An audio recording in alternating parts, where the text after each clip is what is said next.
Hello students, welcome again in hello sir classes. तो ninth में बहुत अच्छा रिस्पॉन्स आप लोगों ने दिया है, तो इसलिए हमने टेंथ में भी कोशिश की है फर्स्ट चैप्टर डिस्कस करने की। और आज हम फर्स्ट चैप्टर के बेसिक्स डिस्कस करेंगे, फिर स्टार्ट करेंगे फर्स्ट चैप्टर को। और chemical reactions and equation is the first name of the first chapter in class tenth. So let us start. देखिए, इसमें सबसे पहले आपको ये बताया कि केमिकल रिएक्शंस में बहुत सारे फॉर्मूले, बहुत सारे सिंबल्स का यूज़ करना है। तो कुछ सिंबल्स फॉर्मूले हमने लिखे हैं ताकि आपको वो आ जाएं बनाने। तो ये पॉजिटिव आयंस हैं, इनके नेम एंड इनके जो सिंबल्स हैं वो आपको याद रखने हैं। ये नेगेटिव आयंस हैं, इनके नेम, सिंबल और फॉर्मूले आपको याद रखने हैं।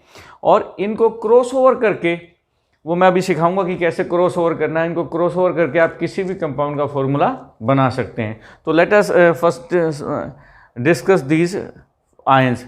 तो हमारे पास दो तरह के आयंस होते हैं, नंबर एक positive ions, number two negative ions. Positive ions जिसमें हम एक वैलेंसी वाले, दो वैलेंसी वाले और तीन वैलेंसी वाले, जितना जिसके ऊपर चार्ज है वो उसकी वैलेंसी है। जैसे potassium ion K+1, sodium Na+1, copper first, यानी कि इसको Q+ भी बोलते हैं, Q+ भी कह सकते हैं इसको।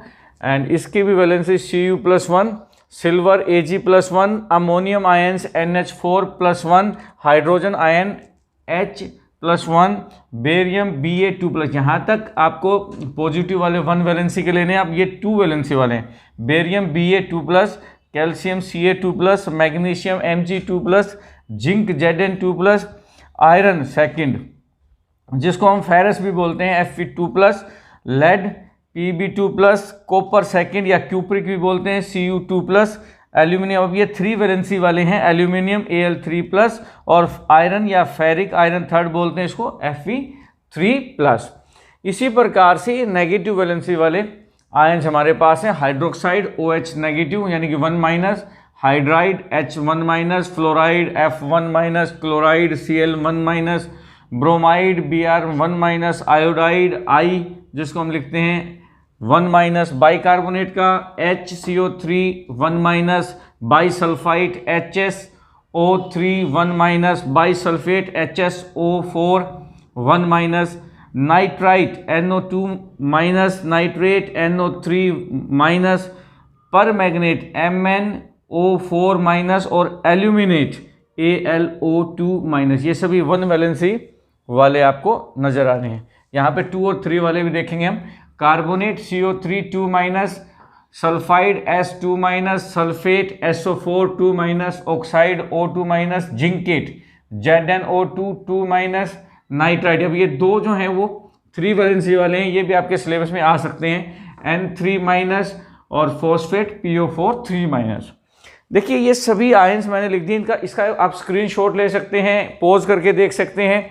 ये आयंस क्या है, इनको याद रखना बहुत इंपॉर्टेंट है। इन्हीं के बेस पर आपको फॉर्मूले बनाने हैं और उन फॉर्मूलेज का प्रयोग आपको करना है चैप्टर के अंदर। अब हम सीखते हैं कि कैसे फॉर्मूले बनाए जाते हैं। तो ये ध्यान रखना कि फॉर्मूला बनाते वक्त एक पॉजिटिव वैलेंसी वाला आयन आता है और एक नेगेटिव वैलेंसी वाला आयन आता है। जितना जिसके ऊपर चार्ज है वो उसकी वैलेंसी है, उसको क्रॉस ओवर करके हम फॉर्मूला बनाएंगे। जैसे मान लिया मैं यहाँ से पोटाशियम उठा लेता हूँ और यहाँ से मैंने उठा लिया सल्फेट, और मेरे को फॉर्मूला लिखना है पोटेशियम सल्फेट।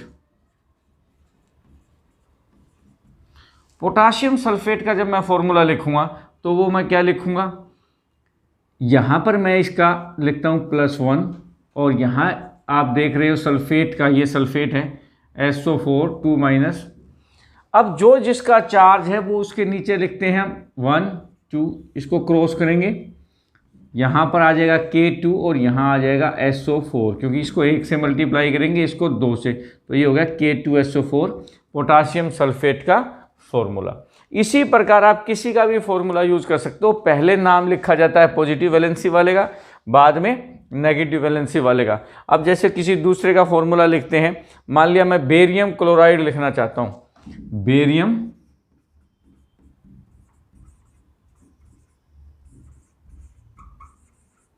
क्लोराइड, तो पहले मैं लिखूंगा Ba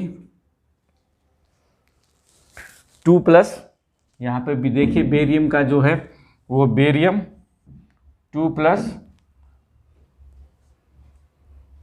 ठीक है, बेरियम 2+, और यहाँ पर है क्लोराइड Cl-, क्लोराइड का क्या है Cl-। तो मैं इसको यहाँ पर इसकी वैलेंसी है 2 और इसकी वैलेंसी है 1, इसको क्रॉस ओवर करेंगे तो ये बन जाएगा BaCl, और ये जो 2 इधर वाला है ये उसके साथ चला जाएगा, 1 इसके साथ आ जाएगा, तो उसका फार्मूला बनता है बेरियम क्लोराइड BaCl2। तो इस प्रकार से हम ये फॉर्मूलेस लिख सकते हैं। और एक दो ट्राई करते हैं। देखिए यहाँ पर ध्यान देने वाली बात है कि कुछ की वैलेंसी 1 से ज़्यादा है, जैसे कॉपर फर्स्ट है, यहाँ पर कॉपर की वैलेंसी 1 है, और कॉपर सेकंड भी है, यहाँ कॉपर की वैलेंसी 2 है। आयरन थर्ड भी है और आयरन सेकंड भी है, आयरन थर्ड और आयरन सेकंड, सेकंड में इसकी 2 वैलेंसी है और थर्ड में इसकी 3 वैलेंसी है। कम वैलेंसी वाले के साथ अस आता है जैसे क्यूप्रस, और ज़्यादा के साथ इक आता है जैसे कि क्यूप्रिक, फेरस, फेरिक। तो ये भी ध्यान रखेंगे। अब हम कोई और फॉर्मूला लिखते हैं। मान लिया हम लिखते हैं अमोनियम हाइड्रोक्साइड, या ये है अमोनियम और ये है hydroxide, ammonium hydroxide. Ammonium hydroxide है अमोनियम का NH4 और प्लस, और हाइड्रोक्साइड का है OH नेगेटिव। ये बन जाएगा, इसकी भी एक वैलेंसी है, इसकी भी एक वैलेंसी है, क्रॉस करेंगे तो सेम रहेगा और फॉर्मूला बनेगा NH4OH। इस प्रकार से आप फॉर्मूला बना सकते हो। तो अमोनियम हाइड्रोक्साइड का जो फॉर्मूला बनेगा वो है NH4OH, जो सूत्र बनता है वो NH4OH है। मान लिया मैं सोडियम कार्बोनेट बनाना चाहता हूँ, तो एक और एग्जांपल लेते हैं, सोडियम कार्बोनेट। यहाँ पर Na सोडियम के लिए और इसका प्लस, और कार्बोनेट CO3 नीचे और 2-। हमने सिर्फ ऊपर वाले को देखना है, वैलेंसी जो ऊपर है वो है, तो इसकी वैलेंसी है 1 जितना इसके ऊपर चार्ज है, और इसकी वैलेंसी है 2। तो इसको हम क्रॉस करेंगे तो ये बन जाएगा Na2CO3। तो ये आपका सोडियम कार्बोनेट का सूत्र हो गया।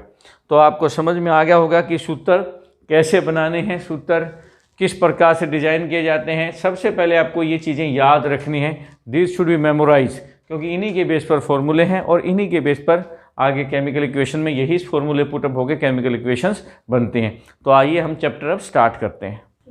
जैसा कि चैप्टर का नाम ही है केमिकल रिएक्शंस एंड इक्वेशन, तो हम इसमें चैप्टर में केमिकल रिएक्शन पढ़ेंगे कि केमिकल रिएक्शन क्या होती है, केमिकल रिएक्शंस की टाइप क्या है, केमिकल इक्वेशन क्या होती है, केमिकल इक्वेशंस की टाइप क्या है, उसकी बैलेंसिंग क्या है, ये सारी चीज़ें हम इस चैप्टर में पढ़ने वाले हैं। आइए स्टार्ट करते हैं। सबसे पहले है केमिकल रिएक्शन, जिसको हम केमिकल चेंज भी बोलते हैं।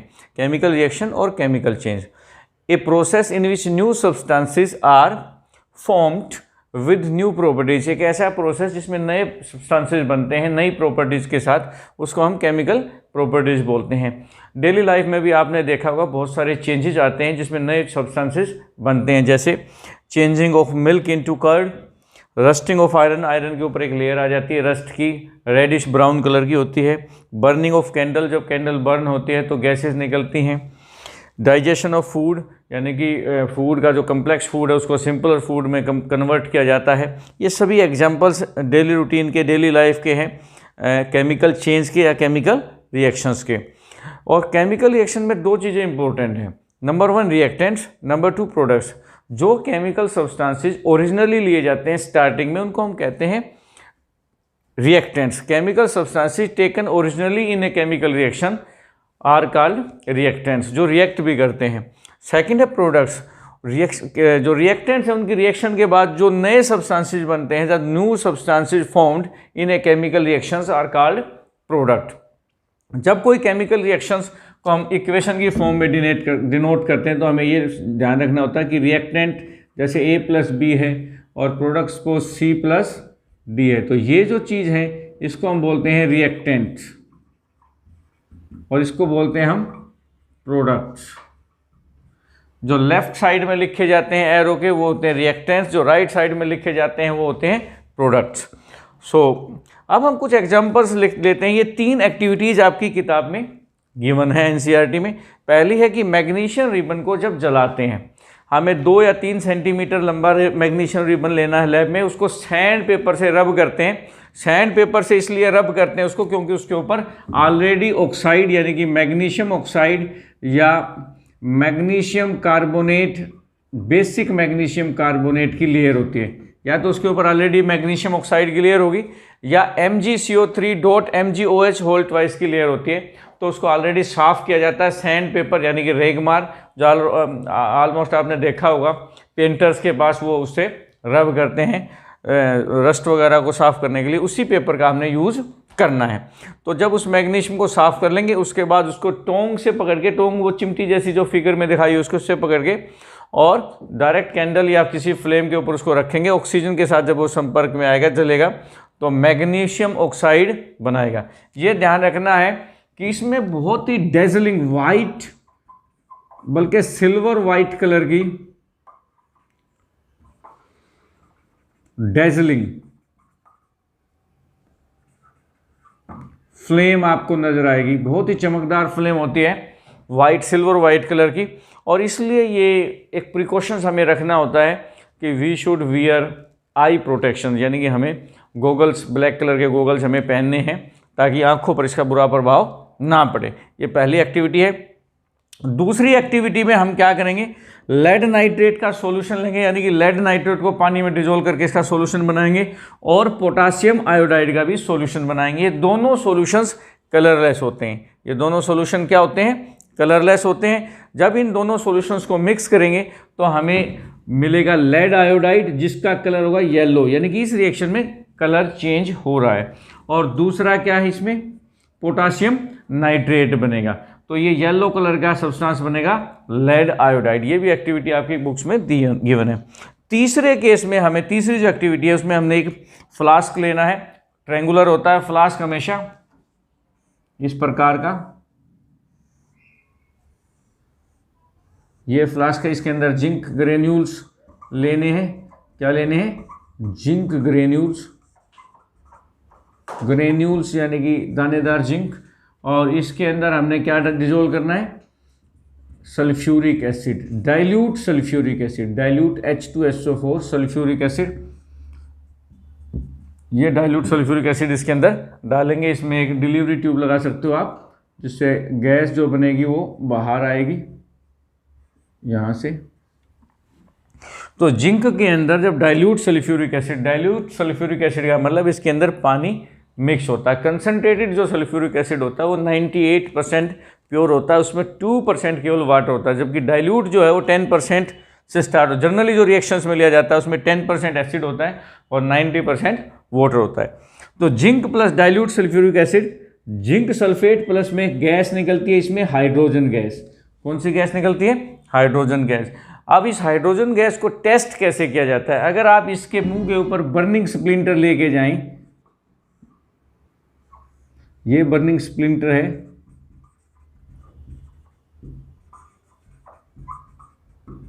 यानी कि जलती हुई माचिस की तीली अगर लेके जाएं तो ये पॉप साउंड के साथ जलेगी। पॉप साउंड, पॉप की आवाज़ निकालते हुए ये गैस जलती है। ये इसका टेस्ट है हाइड्रोजन का, कि हाइड्रोजन को हम कैसे चेक करेंगे। तो ये तीनों एक्टिविटीज़ हैं। इन 3 एक्टिविटीज़ के बेस पर आप ये कह सकते हैं कि जब भी कोई केमिकल रिएक्शन चलती है तो 1 और more of the following observations are considered, ये दिखाई देती हैं। जैसे पहली रिएक्शन चेंज इन स्टेट, यानी कि उसकी स्टेट बदल सकती है, लिक्विड से गैस में, गैस से सॉलिड में, सॉलिड से लिक्विड में चेंज हो सकता है। दूसरी चीज़ है कि रिएक्टेंट्स का कलर चेंज हो सकता है, जैसे यहाँ कलरलेस था, यहाँ कलर आ गया येलो कलर का, लेड आयोडाइड बना था। इवोल्यूशन ऑफ गैस, इसमें जो हाइड्रोजन गैस इवोल्व हुई है तो इसमें गैस भी इवोल्व हो सकती है। और चेंज इन टेम्परेचर, यानी कि इस रिएक्शन में हीट भी निकलती है। जब जिस फ्लास्क में अगर आप इसको लेंगे, जब इसको आप टच करेंगे फ्लास्क को, तो you will feel heat. So change in temperature, यानी कि टेम्परेचर बढ़ भी सकता है, टेम्परेचर कम भी हो सकता है। तो ये इनमें से कोई ना कोई ऑब्जर्वेशन, जब भी कोई केमिकल रिएक्शन चलती है तो एक या एक से अधिक ऑब्जर्वेशन हमें देखने को मिलती हैं। नेक्स्ट टॉपिक पे आते हैं। नेक्स्ट टॉपिक हमारा है केमिकल इक्वेशन।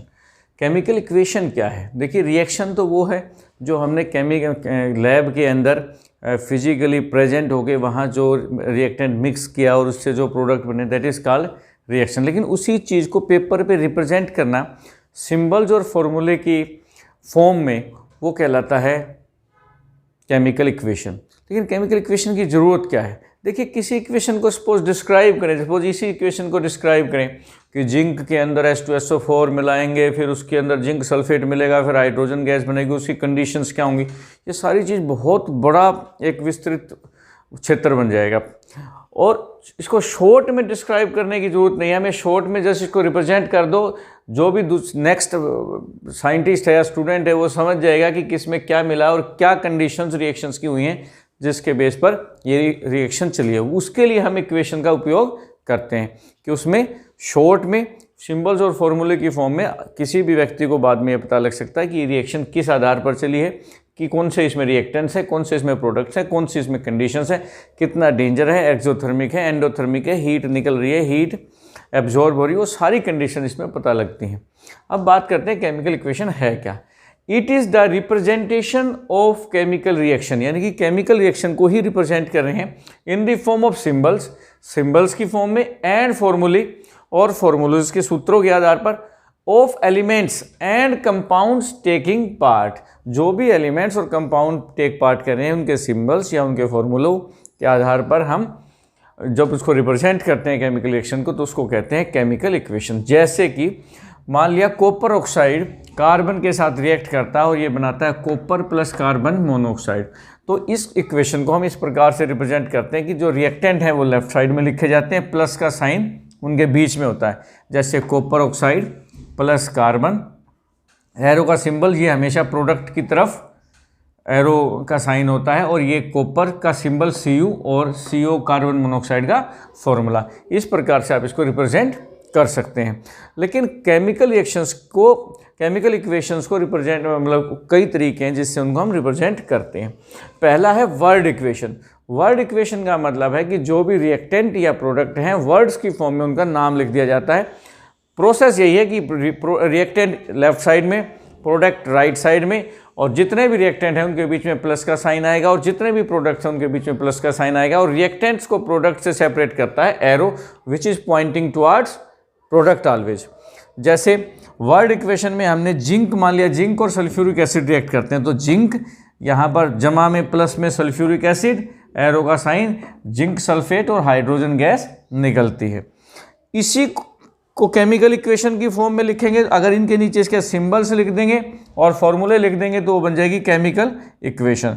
Zn जिंक का सिंबल है, sulphuric acid H2SO4, zinc sulphate ZnSO4, hydrogen H2। ठीक है, स्टार्टिंग में मैंने आपको बताया था कि जो कंपाउंड्स के फॉर्मूले हैं वो कैसे बनाए जाते हैं। इसके बाद काम आता है कि बैलेंस क्या है, बैलेंस्ड केमिकल इक्वेशन और unbalanced chemical equation. There are two types of chemical equation. Balanced chemical equation वो केमिकल इक्वेशन होती है जिसमें which the equation which has equal number of atoms of different elements in reactants and product side, कि reactant side में और product side में हर element जो इसमें भाग ले रहा है उसके एटम्स की संख्या इक्वल होनी चाहिए। जैसे यहाँ पर बात करते हैं, यहाँ पर जिंक, हाइड्रोजन, सल्फर और ऑक्सीजन, ये चार एलिमेंट्स दिखाई दे रहे हैं। यहाँ जिंक का एक एटम है, हाइड्रोजन के H2 दो हैं, सल्फर का एक है और ऑक्सीजन के O4 4 हैं। और इस तरफ जिंक, हाइड्रोजन, सल्फर और ऑक्सीजन के कितने हैं? जिंक का एक है, हाइड्रोजन के दो हैं H2, सल्फर का एक है और ऑक्सीजन के 4 हैं। तो हम यहाँ मिला सकते हैं zinc 1, hydrogen 2, hydrogen 2, sulphur 1, oxygen 4 और ऑक्सीजन इधर भी 4 है। तो इस प्रकार से हम कह सकते हैं कि सभी एलिमेंट्स के एटम्स दोनों साइड्स बराबर हैं, तो ये chemical equation balanced chemical equation है। दूसरा एग्जांपल हम ले सकते हैं अनबैलेंस्ड केमिकल इक्वेशन का। अनबैलेंस्ड केमिकल इक्वेशन क्या होती है? इसमें सिर्फ नोट लगाना है आपने, equation which has not equal number of atoms of different elements in reactants and product side. जैसे हम बात करते हैं H2 प्लस O2 H2O। अब इस इक्वेशन की बात करें तो यहाँ हाइड्रोजन है, हाइड्रोजन के 2, O के 2, यहाँ हाइड्रोजन के 2 लेकिन O का 1 है, यानी कि यहाँ हाइड्रोजन इक्वल है जबकि ऑक्सीजन अनइक्वल है। यहाँ ऑक्सीजन के रिएक्टेंट साइड में 2 है और प्रोडक्ट साइड में 1 है। तो इस प्रकार की जो इक्वेशन है उसको हम कहेंगे अनबैलेंस्ड केमिकल इक्वेशन। अब बैलेंसिंग ऑफ केमिकल इक्वेशन क्या है? Method of making the number of atoms of each element equal on both side, यानी कि रिएक्टेंट साइड और प्रोडक्ट साइड में अगर इक्वल कर दें एटम्स को, उस तरीके को, उस मेथड को हम कहेंगे बैलेंसिंग ऑफ केमिकल इक्वेशन। जैसे अगर मैं यहाँ लिख दूँ 2 और यहाँ लगा दूँ 2, तो यहाँ हाइड्रोजन कितने हो जाएंगे 4, यहाँ हाइड्रोजन कितने हो जाएंगे 4 और ऑक्सीजन यहाँ कितने हो जाएंगे 2। Now this reaction is balanced chemical equation. Now this equation is balanced chemical equation. Balancing की ज़रूरत क्या है? देखिए, आपने लास्ट 9th क्लास में ये पढ़ा था कि law of conservation of mass. Law of conservation of mass क्या कहता है कि during a chemical reactions the total mass of reactant is always equal to the total mass of product, means mass is conserved, it can not be changed in a chemical reaction. तो total mass remain same. तो total mass remain same कब रहेगा? कि जब जितने atoms इस तरफ हैं उतने ही एटम्स उस तरफ हों, क्योंकि हर एटम का जो मास है वो काउंटेबल है। तो इसलिए जब संख्या बराबर होगी, जब नंबर एटम्स का दोनों तरफ हर एलिमेंट का बराबर होगा, तो law of conservation of mass prove होगा। सो इसीलिए हम कहते हैं need of balancing a chemical equation का मतलब है it is done to satisfy the law of conservation of mass, that is in a chemical reaction total mass of all the product is equal to the total mass of all the reactants। ठीक है, next topic पे बढ़ते हैं जिसमें हम करेंगे balancing of chemical equation. आइए अब हम एक एग्जांपल से समझते हैं कि कैसे इक्वेशन को बैलेंस करते हैं। सपोज ये इक्वेशन है जिसमें आयरन के ऊपर स्टीम के, ये स्टीम है, इसको जब रेड हॉट आयरन के ऊपर पुटअप किया जाता है तो आयरन ऑक्साइड प्लस में हाइड्रोजन गैस बनती है। अब सबसे पहले हमें ये देखना है कि ऑलरेडी ये बैलेंस्ड है या नहीं है। तो सबसे पहले हम यहाँ गिनेंगे कि Fe कितने हैं 3 हैं, H कितने हैं 2 हैं और O कितने हैं 1 है। यहाँ Fe कितने हैं 3, O कितने हैं 4 और H कितने हैं 2। तो Fe3 हैं, H2 हैं, लेकिन O यहाँ पर 1 है और यहाँ पर 4 है। तो ये रिएक्शन अनबैलेंस्ड है। अब इसको बैलेंस करते वक्त ये ध्यान रखना है, यहाँ Fe1 है तो Fe भी बैलेंस्ड नहीं है। इस इक्वेशन में हम सबसे पहले बैलेंस करते वक्त एक बात का ध्यान रखते हैं कि हम किसी भी सिंबल या फॉर्मूले के यहाँ चेंज नहीं करेंगे ताकि फॉर्मूला उसका चेंज ना हो। हम केवल इसके सामने इस पार्ट में यहाँ किसी भी चीज़ से मल्टीप्लाई करके इसको बैलेंस करते हैं। कभी भी फॉर्मूले के साथ छेड़छाड़ नहीं करते। कई बार हम क्या करते हैं, कुछ बच्चे Fe3 कर दिया, सपोज O4 कर दिया तो ये बैलेंस होगी, लेकिन ये तरीका गलत है। यहाँ पर कभी छेड़छाड़ हम नहीं करेंगे, ओरिजिनल सिंबल और फॉर्मूले के साथ छेड़छाड़ नहीं करते हैं। Always we multiply here and here, उससे बैलेंस करेंगे। दूसरी बात ये कि अगर इसको आप बॉक्स में डाल लेते हैं स्टार्टिंग में तो आपको ये आसान रहेगा कि इसको हमने टच नहीं करना। इस बॉक्स से हम ये अंदाज़ा लगा सकते हैं इसके अंदर हम टच नहीं करेंगे, इसके यहाँ मल्टीप्लाई करके हम इसको बैलेंस करेंगे। अब बैलेंसिंग स्टार्ट कहाँ से करनी है? बैलेंसिंग स्टार्ट वहाँ से करेंगे तो ज़्यादा अच्छा रहेगा। वैसे तो आप कहीं से भी कर सकते हैं, लेकिन ज़्यादा अच्छा वहाँ से रहता है जिस कंपाउंड में हाईएस्ट नंबर ऑफ एटम्स हैं टोटल। जैसे इसमें Fe है, 1 एटम है, इसमें H2 प्लस O 2 हाइड्रोजन के और 1 ऑक्सीजन का 3 एटम्स हैं, इसमें आयरन के 3 और ऑक्सीजन के 4, इसमें 7 हैं और इसमें 2 हैं। यानी कि इसमें टोटल एटम 1, इसमें टोटल एटम 3, इसमें टोटल एटम 7 और इसमें टोटल एटम 2 हैं। तो हम इससे बैलेंसिंग स्टार्ट करेंगे। तो यहाँ Fe3 है और O4 है, तो हम यहाँ क्या करेंगे, ये जो Fe है इस Fe के सामने हम 3 लिख देंगे, तो ये बैलेंस हो गया। और यहाँ पर हाइड्रोजन ऑक्साइड यानी कि वाटर, ऑक्सीजन को 4 करना है तो हम यहाँ 4 से मल्टीप्लाई करेंगे, भलाई कुछ भी बदल जाए, ये 4 2 के 8 हो जाए, उससे कोई फ़र्क नहीं पड़ता। लेकिन अभी ऑक्सीजन हमने बैलेंस कर दिया, अब ये बन गया Fe3O4 + H2। अब यहाँ देखेंगे कि अब Fe के कितने हैं, इस तरफ 3 हैं, हाइड्रोजन के 4 × 8, ये मल्टीप्लाई होता है 4 × 8, और ऑक्सीजन के यहाँ पर हैं 4, ये 4 सब के साथ है। यहाँ पर Fe3O4 और H2, यहाँ पर ये Fe3 है, हाइड्रोजन 8 है, हाइड्रोजन यहाँ 2 है, यानी कि ये बैलेंसिंग नहीं हुई है, ऑक्सीजन 4 है और ये 4 है। अब यहाँ पर हाइड्रोजन 4 × 8 है और यहाँ पर हाइड्रोजन 2 है, तो सिंपल सी बात है, अगर हम इसको 4 से मल्टीप्लाई कर देंगे तो ये इक्वेशन बैलेंस होगी। अब उसके बाद फिर से हम चेक करेंगे, यहाँ पर Fe कितने हो गए, अब 3 हैं, हाइड्रोजन 8 हैं और O 4 हैं, Fe यहाँ 3 है, O यहाँ 4 हैं, ये 3 ये 4, और ये H जो है वो 8 है। तो इस प्रकार से Fe338 हाइड्रोजन और ऑक्सीजन 4 इस प्रकार से ये इक्वेशन बैलेंस्ड केमिकल इक्वेशन कहलाएगी। तो बैलेंसिंग का सिंपलेस्ट तरीका आपको समझ में आ गया होगा मुझे लगता है। अब दूसरी बात यह है कि क्या हम इस इक्वेशन में कुछ और भी डाल सकते हैं जिससे इक्वेशन और ज़्यादा इन्फॉर्मेटिव हो जाए? जी हाँ, हम कुछ ऐसी चीज़ें, टर्म्स एंड कंडीशंस लिख सकते हैं, फिजिकल स्टेट्स लिख सकते हैं, जिससे इक्वेशन को ज़्यादा इन्फॉर्मेटिव, ज़्यादा सूचनाप्रद, ज़्यादा ये सूचना दे, ज़्यादा इन्फॉर्मेशन दे, वो बना सकते हैं। उसमें हम कुछ पॉइंट्स बताएंगे आपको, जो आप इसमें ऐड करके आप बता सकते हो। सबसे पहले है फिजिकल स्टेट। फिजिकल स्टेट में अगर कोई सॉलिड है तो उसके लिए S लिखेंगे, लिक्विड है तो उसको L लिख देंगे, गैस है तो G लिख देंगे। गैस अगर प्रोडक्ट में है तो G या अपवर्ड एरो से शो कर सकते हैं। और एक्वस सॉल्यूशन, पानी में बनाया गया कोई सॉल्यूशन, उसके लिए हम AQ डॉट ब्रैकेट में डालते हैं। और precipitate, what is precipitate? Precipitate होता है any insoluble solid substance formed in A reaction. किसी रिएक्शन में अगर कोई इनसोल्यूबल सॉलिड सब्सटेंस बनता है तो वो प्रेसिपिटेट कहलाता है। उसको हम PPT डॉट से लिख सकते हैं या डाउनवर्ड एरो से शो कर सकते हैं।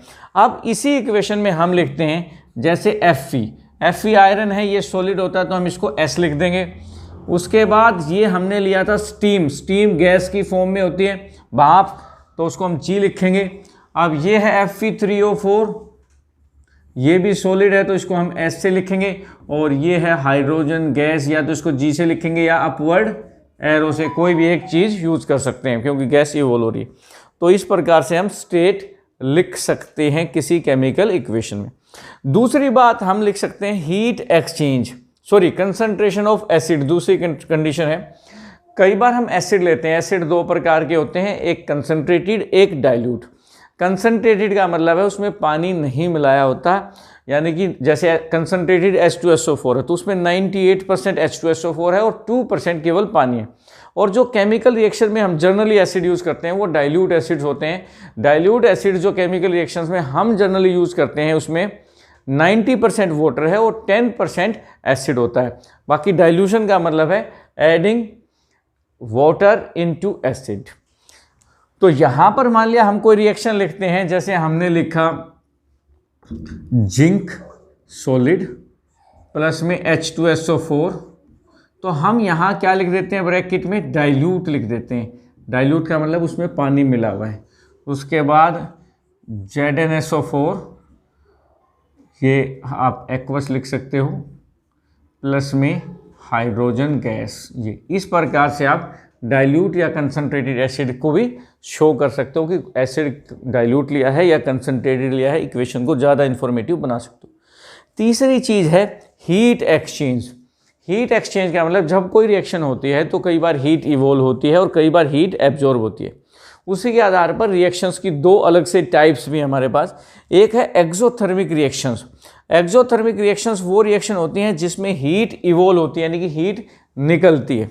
जैसे कार्बन को जब ऑक्सीजन की प्रेजेंस, यानी कि कोयले को, कोक को, कार्बन के बहुत सारे अप्रूव्स हैं, डायमंड को, ग्रेफाइट को जब जलाएंगे ऑक्सीजन की प्रेजेंस में, वो सभी कार्बन है, चाहे डायमंड है, चाहे ग्रेफाइट है, चाहे कोयला है, चाहे कोक है, सभी कार्बन है, कार्बन की फॉर्म्स हैं। जब उन सब का सिंबल सी होता है, जब उसको जलाएंगे, सी सॉलिड है, एस ऑक्सीजन गैस है, जब जलाएंगे तो CO2 गैस निकलेगी, जी।